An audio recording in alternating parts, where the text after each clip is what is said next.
Hey y'all, it's Courtney. So y'all know this is a serious video when I'm here without a stitch of makeup on.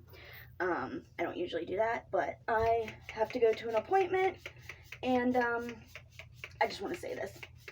I watched Smokey Glow's video, and I also watched Creepshow Art's video, and I watched the Rewired Souls videos back to them, which we all know why he's making videos back to these women. It ain't because he cares. But anyways, so, I know some of you guys are new here. I think I might have hit 500 subscribers yesterday. If not yesterday, it'll probably be today. Yay! Thank you guys so much for 500 subscribers. I'm really excited. I'll talk about that later.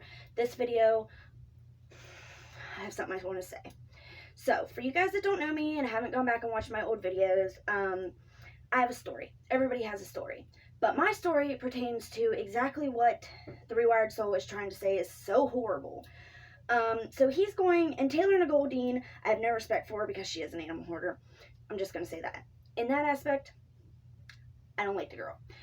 But because I grew up with my father had reptiles galore.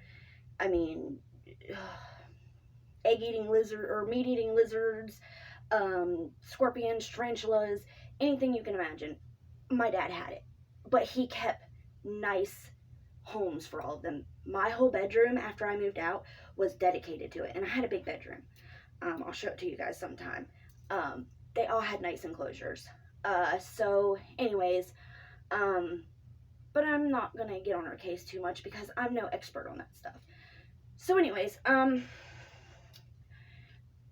if you guys can't hear, I'm really smoked up right now, or not smoked up, but I'm hyped up right now because it's really irritating me. The more and more videos I watch of this, the more and more I'm like, you motherfucker. And I'm not usually like that. Y'all know I'm usually pretty damn calm. Well, I mean, I get peppy, but I'm not like irritated, hyped up. So anyways, so he is going in on this girl. This girl just got clean 30 days ago, something like that. And he just keeps going in on her and going in on her and going in on her and going in on her. I get it. Tough love, I get it. I've had tough love. I've given my friends tough love. But there's a difference between tough love and 1,000 people making videos on every move you make right when you're getting clean. It is the most crucial time to be supportive of somebody that is getting clean. I don't understand what he doesn't get about, like if she had a couple months in and she had her, she had a little bit of ground to stand on, but this girl is freshly clean. Fresh. So first off, I just find that completely wrong, and if he was a professional of any sort, he would not be talking about somebody as soon as they get out of inpatient. I think she did 30 days inpatient or something like that, rehab, maybe detox. I don't really know that much. I just know that he's talking really badly about this girl and telling her that she needs to be a better influence on her subscribers, or a better a better role model for people in recovery, for her subscribers. First off, like I said, this girl, it just got clean herself.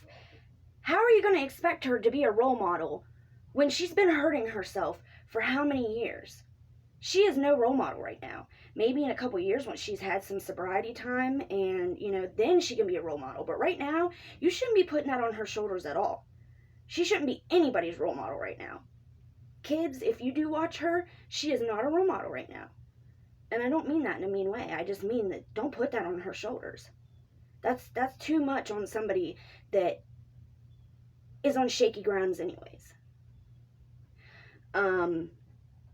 And I understand that in the end, if she relapses, that's her choice. That is on her. But talking about her and talking about her and talking about her and talking about every move she makes is not helping anything. For somebody that has been running to dope over every little problem for however many years, what is the only thing they know how to do when they have a problem? Or when somebody hurts their feelings? Or when something's going on in their life? What do they know how to do? Run to dope? Yeah, that's all they know how to do. And when they're freshly recovered from dope, you keep poking and pushing them, what are they going to do? she hasn't had time to figure out, any ways to self-soothe, or any, oh my God, I can't even think right now. Y'all know that I can't even talk anyways, but especially right now, because my mind is just running a million miles a minute.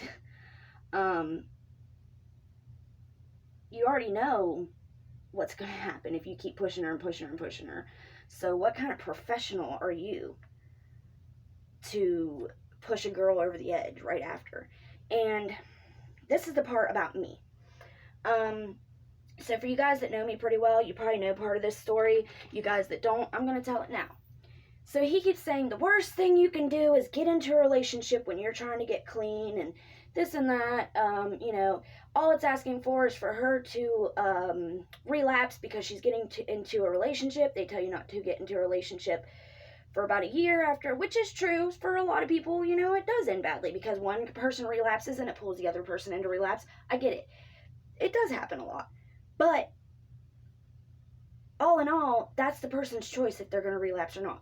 If that relationship doesn't work out and they're like, hey, you're relapsing, I'm out of here. If they really don't want to get high, that's what they'll do. But you're saying that you're just doomed if you get into a relationship right after, or in rehab relationship or whatever. Okay, so I want to tell you my story. And my story starts with me taking handfuls of Xanax and snorting as much heroin up my nose as I could until my nose couldn't take anymore, and then pass out and hope I wouldn't wake up. And I did this for years, every day. Would wake up disappointed that I was awake, do it again, fall back asleep. I don't remember a good 2 or 3 years.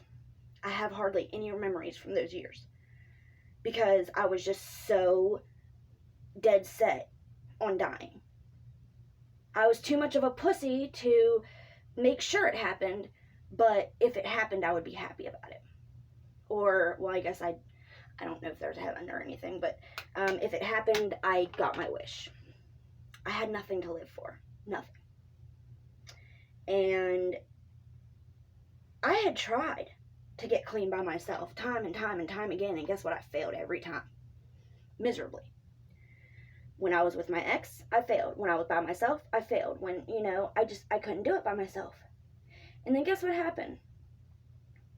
I was banging on death's door, begging to be let in. I want to die. I don't want to be here anymore. The fun was ride, but I'm over it. Let me off. Okay? That's where I was. And then my neighbor's son gets out of prison. So he's freshly clean as well. Because he didn't get clean before he went to prison. He got clean while he was in there. So he's not just he's not like fresh to sobriety, but he's still not on firm ground where if I would have continued to use around him, I don't know if he would have relapsed or not. But he did tell me, and we started hanging out, and he told me eventually, because at first we were just Netflix and chill friends, and I had never done that before. Every person that I've ever been with, I was in a relationship with, and obviously that never worked for me, so I was trying something new. So I started doing that with him, and one day he tells me, because he doesn't really take me around. I've met his daughter, but not as his girlfriend. I met her as my neighbor's granddaughter while he was in prison. But once he got out of prison, I didn't really go around her as his friend or anything like that, because I was using. So finally one day he's like, listen, I want to be more than just friends. However, I don't want to start using again. I don't want to relapse. I can't really relapse. I've got my daughter, and she needs me. So it's not an option to relapse. Her mother's already, never going to clean up. And it's 7.5 years later, and she still hasn't. So he was right. So far, I'll never give up hope. I hope she gets clean. Even if she's 90, I hope she gets clean and straightens up. before addiction kills her, because I'd hate to see that happen. I would hate for my daughter to have to go through that.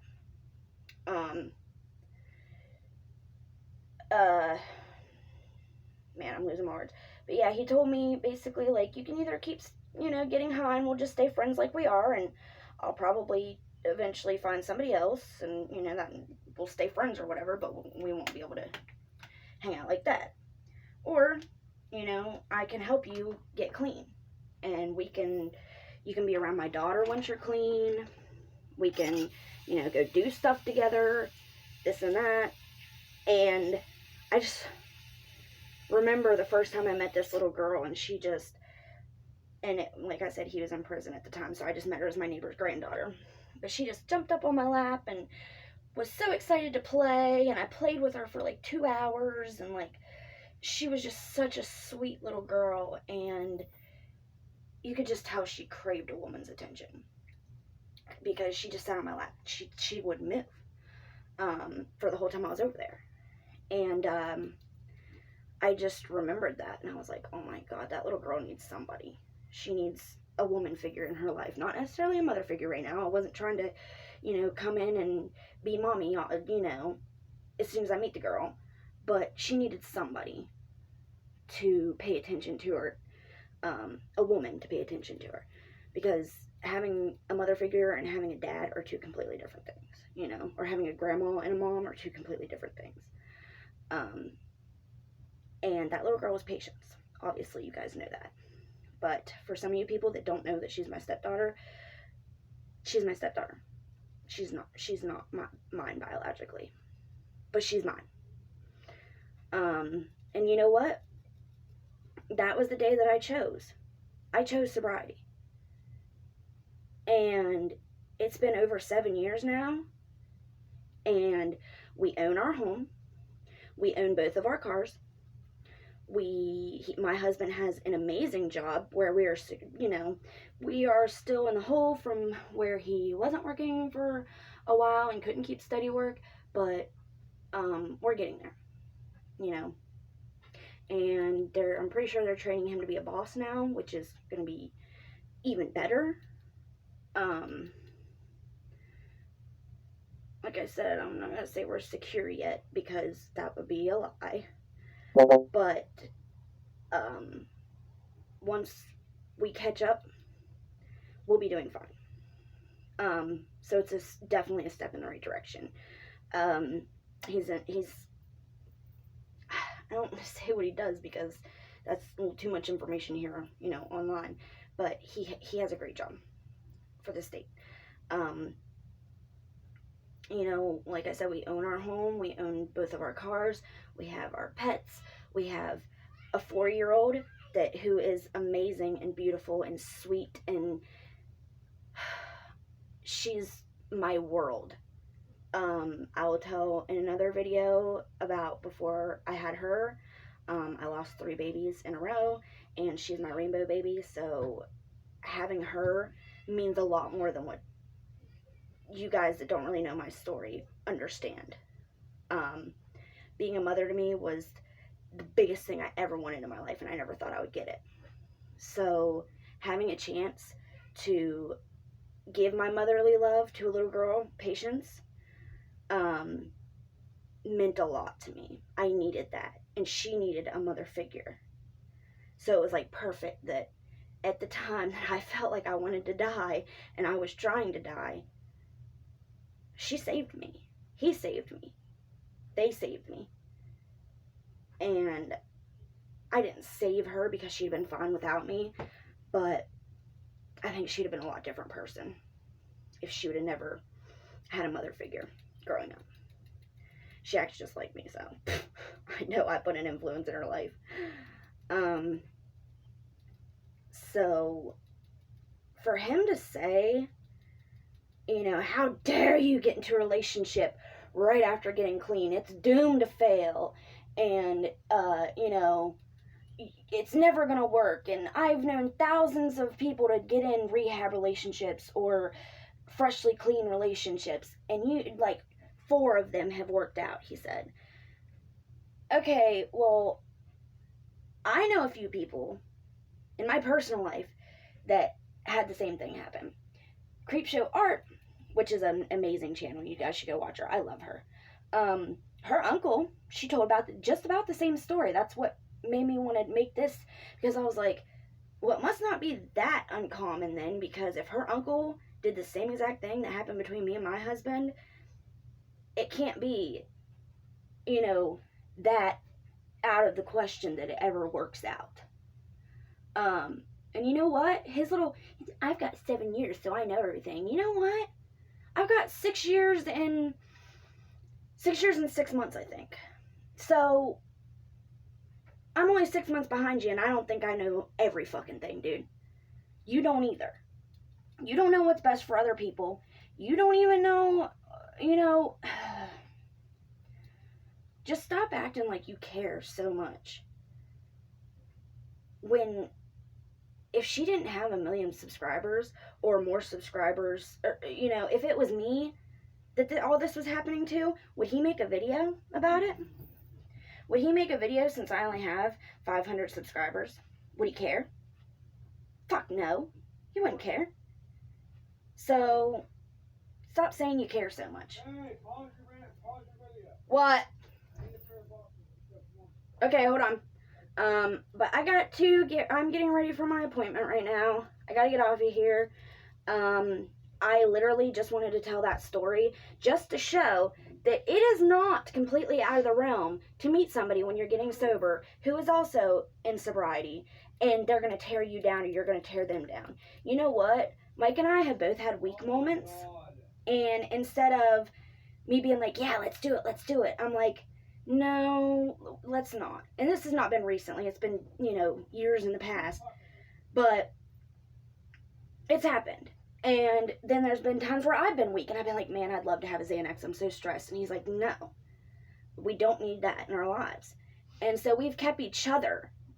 We've been rocks for each other. We're like this. Instead of pushing each other over, we're pushing against each other. We've got each other's back. So, you don't know it all, dude. I hope y'all have an awesome day. I hope whatever you're doing, you're spending it with somebody that you love. I love y'all. Bye.